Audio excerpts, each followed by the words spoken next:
যান দ্রুত, অবস্থা তো গুরুতর।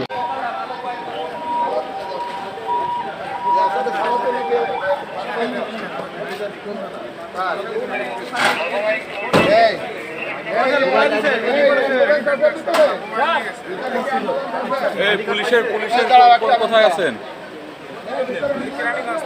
কেরানীগঞ্জ থানার কনস্টেবল। ও মোটরসাইকেলে মনে হচ্ছে লোক ছিল। ঠিক আছে, নিয়ে যাও। মোটরসাইকেল কি পড়ছে না আছে? কাজলা দিয়ে আপনি 3 দিন শুনছেন না? ডিউটি আসছেন। এখন বর্তমানে বর্তমানে আমাদের এই যাত্রাবাড়ি এলাকায় ঢাকা হাইওয়ের এলাকাগুলো মেইন রোড আমাদের ক্লিয়ার হয় না। এখানে আমাদের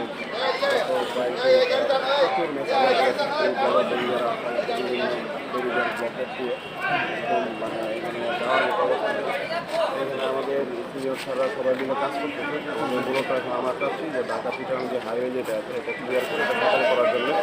সেই সাথে বিভিন্ন অলিগলিতে তারা বিচ্ছিন্নভাবে অবস্থান করতেছে। আমরা আমাদের কমিশনার স্যারের নির্দেশনার মতো আমরা কাজ করতে দ্রুত সম্ভব আমরা জায়গাটা রিমুভ করে চলাচল দ্রুত করতে পারি।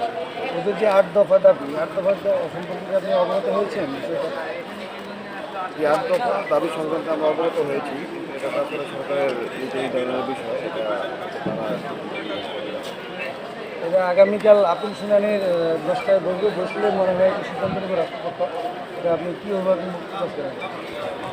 আমরা আসলে দেশের যে নাশকতা এবং অরাজকতা হচ্ছে এবং একটা চিহ্নিত গোষ্ঠী যে ধরনের কর্মকাণ্ড করছে, আমরা আসলে চাচ্ছি দেশের মানুষ শান্তি চায়, সুস্থ চায়, আমরা গণতন্ত্রের দেশ, আমরা চাই সবাই সুখে সুন্দর থাকা চাই। আমরা কোনো বিশৃঙ্খলা, অশৃঙ্খলা বা কোনো অনিয়মিত নেই।